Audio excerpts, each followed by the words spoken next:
നമസ്കാരം. നമുക്കെല്ലാവർക്കും അറിയാം ബ്രോഡാഡി എന്ന് പറഞ്ഞ സിനിമയിൽ ലാലു അലക്സ് കല്യാണി പ്രിയദർശനോട് ചോദിക്കുന്നൊരു ചോദ്യമുണ്ട്. നിനക്കൊരു ബ്രാൻഡഡ് സാരി എടുത്തുകൂടെ എന്ന്. അതിന് കല്യാണി പ്രിയദർശൻ പറയുന്നത് അതിന് ബ്രാൻഡഡ് സാരി ഉണ്ടോ എന്ന്. അപ്പോൾ ലാലു അലക്സും അതുപോലെ ചിന്തിച്ചിട്ട് പറയും, ഓ ശരിയാണല്ലോ, സാരിക്ക് ബ്രാൻഡഡ് ഇല്ലല്ലോ എന്ന്. നമ്മൾ ഇന്നത്തെ വീഡിയോയിൽ പറയുന്നൊരു സാരി ഭീമന്മാരുടെ IPO പറ്റിയാണ്. കമ്പനിയുടെ പേര് സരസ്വതി സാരി ഡിപ്പോ എന്ന് പറഞ്ഞിട്ടുള്ളൊരു കമ്പനിയാണ്. അവർ പ്രൊഡ്യൂസറും പിന്നെ അതുപോലെ ഹോൾസെയിൽ ഡിസ്ട്രിബ്യൂട്ടറാണ് സാരിയുടെ. 966 മുതൽ ഈ ഒരു ഫീൽഡിൽ വർക്ക് ചെയ്യുന്നൊരു ഭീമൻ ടീമാണ് ഇവർ. ഹോൾസെയിൽ ഡീലേഴ്സാണ് ഇവർ. ഇവരുടെ ഒരു ഹെഡ് ക്വാർട്ടേഴ്സായിട്ട് വന്നിരിക്കുന്നത് മഹാരാഷ്ട്രയിലെ കൊലാപൂരിലും അതുപോലെ ഉൽഹസൻ നഗറിലൊക്കെയാണ് ഉള്ളത്. ഇവരുടെ മെയിൻ പ്രോഡക്റ്റ് എന്ന് പറയുന്നത് സാരി, കുർത്തി, ലെഹങ്ക, അതുപോലെ ബ്ലൗസ് പീസ് പോലത്തെ ലേഡീസ് ആയിട്ടുള്ള പിന്നെ പ്രോഡക്റ്റ്സാണ് ഇവർ. അതുപോലെ ഇവർ പ്രൊഡക്ഷനുണ്ട്, അതുപോലെ തന്നെ ഡിസ്ട്രിബ്യൂഷനുണ്ട്. ഇന്ത്യയിൽ ഏകദേശം 900ഓളം വ്യൂവേഴ്സിൻ്റെ പ്രൊഡക്റ്റാണ് ഇവർ ഡിസ്ട്രിബ്യൂട്ട് ചെയ്യുന്നത് എന്ന് ഇവരുടെ വെബ്സൈറ്റിൽ നോക്കുമ്പോൾ അത് കാണാൻ പറ്റും. ഇവരുടെ മെയിനായിട്ടുള്ള ഈ സൂററ്റ്, വാരണാസി, മാവ്, മധുരൈ, അതുപോലെ ധർമ്മവരസം, കൊൽക്കട്ട, ബാംഗ്ലൂർ എങ്ങൊന്നും തുടങ്ങിയിട്ടുള്ള സ്ഥലങ്ങളിൽ നിന്നുള്ള വ്യൂവേഴ്സിൻ്റെ പ്രോഡക്റ്റാണ് ഇവർ കൂടുതലായിട്ട് ഡിസ്ട്രിബ്യൂട്ട് ചെയ്യുന്നത്. 1966 മുതൽ ഉള്ളൊരു കമ്പനി ആയതുകൊണ്ട് തന്നെ ഇവരുടെ ഒരു സൗണ്ട് ആൻഡ് ഇതായിട്ടുള്ള ഒരു ഡിസ്ട്രിബ്യൂഷൻ നെറ്റ്വർക്ക് ഇവർക്ക് ഉണ്ടെന്ന് കാണാൻ പറ്റുന്നതാണ്. ഇനി ഇവരുടെ IPOയുമായി ബന്ധപ്പെട്ട് നോക്കുകയാണെങ്കിൽ ഏകദേശം ഏകദേശം 152 മുതൽ 160 രൂപയാണ് IPOയുടെ പ്രൈസ് റേഞ്ച് വരുന്നത്. ഓപ്പൺ ഡേറ്റ് 12 ഓഗസ്റ്റ് 2024 മുതലാണ്. അതുപോലെ ക്ലോസ് ഡേറ്റ് 14 ഓഗസ്റ്റ് 2024. ഏകദേശം 90 ഷെയറാണ് നമ്മൾ വാങ്ങേണ്ടിയിരിക്കുന്നത്. 14,400ഓളം രൂപ ആണ് ഒരു മിനിമം ഇൻവെസ്റ്റ്മെൻ്റ് ആയിട്ട് ഇവർ പറയുന്നത്. ഇനി ഇതുമായി ബന്ധപ്പെട്ടുള്ള ഇവരുടെ ഫണ്ടമെൻ്റൽസ് നോക്കുകയാണെങ്കിൽ നമുക്ക് അറിയാൻ പറ്റും. ഇവരുടെ റവന്യൂ 2022 550 കോടിയായിരുന്നു. 2023 അത് 603 ആയിട്ടുണ്ട്. അതുപോലെ 2024 അത് 612 ഉയർന്നിട്ടുണ്ടെന്ന് പറയാൻ പറ്റും. അതായത് ഗ്രാജുവലായിട്ട് ഇവരുടെ റവന്യൂ കൂടിയിട്ടുണ്ട്. പിന്നെ ഏണിംഗ് ബിഫോർ എബിറ്റഡ നോക്കുകയാണെങ്കിൽ എല്ലാം നമുക്ക് 2022 20 കോടിയായിരുന്നു. 2023 അത് 34 കോടി. അതുപോലെ 2024 അത് 41 കോടി രൂപയായിട്ട് ഹൈ ആയിട്ടെന്ന് പറയും എന്ന് കാണാൻ പറ്റും. അതുപോലെ തന്നെ അതായത് പ്രോഫിറ്റ് ആഫ്റ്റർ ടാക്സ് നോക്കുകയാണെങ്കിൽ 2022 12 കോടിയായിരുന്നു. 2023 22.97 കോടിയാണ്. അതുപോലെ 2024 അത് 29.53 കോടിയായിട്ട് ഹൈ ആയിട്ടുണ്ടെന്ന് കാണാൻ പറ്റും.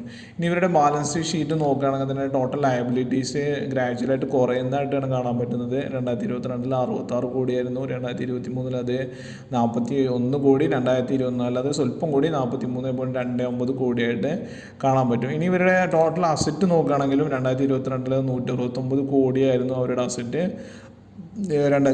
2023 അത് 188 കോടിയാണ്. 2024 205 കോടി അവരുടെ ടോട്ടൽ അസറ്റാണ്. ടോട്ടൽ ലയബിലിറ്റി 43 കോടി ഉണ്ടാകുമ്പോൾ ടോട്ടൽ അസറ്റ്സ് 205 കോടി ഉണ്ട് എന്നുള്ളൊരു കാര്യം നമ്മൾ ശ്രദ്ധിക്കേണ്ടിയിരിക്കുന്നതാണ്.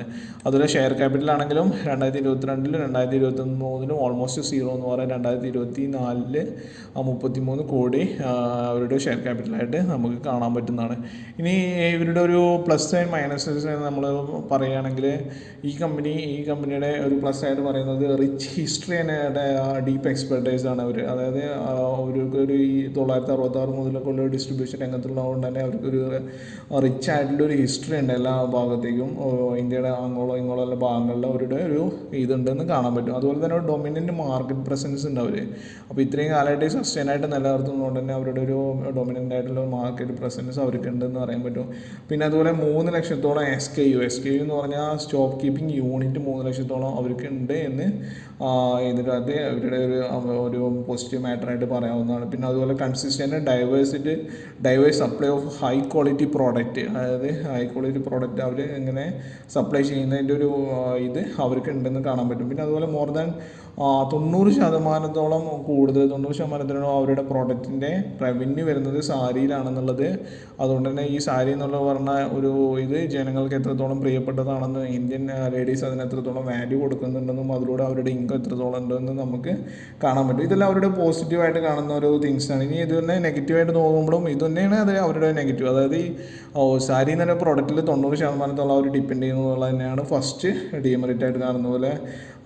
പിന്നെ അതുപോലെ ലാർജ് നമ്പേഴ്സ് ഓഫ് സപ്ലയേഴ്സിനെ അവർ ഡിപ്പെൻഡ് ചെയ്യുന്നു എന്നുള്ളത് ഒരു ഡീമെറിറ്റായിട്ടാണ് കാണുന്നത്. പിന്നെ അതുപോലെ ഈ ഒരു ഫീൽഡ് എന്ന് പറഞ്ഞാൽ ഹൈലി കോമ്പറ്റേറ്റീവ് ഫീൽഡാണ്. അപ്പോൾ അതൊരു നെഗറ്റീവ് ഒരു ഫാക്ടറായിട്ട് നമുക്ക് കാണാൻ പറ്റുന്നതാണ്. അതുപോലെ തന്നെ managing and maintaining of quality product is challenging. അവർ ഇത്രയും വർഷമായിട്ട് ഇത് ചെയ്തിട്ടുണ്ടെങ്കിലും ഈ ഒരു മെയിൻറ്റെയിൻ ചെയ്ത് പോവുക എന്നുള്ളത് ഒരു ചലഞ്ചിങ് ആയിട്ട് തന്നെ നമുക്ക് ഇത് കാണാവുന്നതാണ്. പിന്നെ ചേഞ്ചസിന് ഇറഗുലാരിറ്റീസ്, അതായത് ലാബേഴ്സിൻ്റെയോ ട്രേഡിൻ്റെയോ അല്ലെങ്കിൽ എൻവയോൺമെൻറ്റ് സ്റ്റാൻഡേർഡ്സിൻ്റെയോ മറ്റോ എന്തെങ്കിലുമൊക്കെ ഒരു ചേഞ്ചസ് വരുന്നത് ഇവരുടെ കോസ്റ്റിനെ ബാധിക്കുമെന്നും അവരുടെ പ്രോഫിറ്റിനെയും മറ്റും ബാധിക്കുമെന്നും നമുക്ക് ഇതിൽ അറിയാവുന്നതാണ്, ഒരു ഡീമെറിറ്റായിട്ട് നമുക്ക് പറയാവുന്നതാണ്.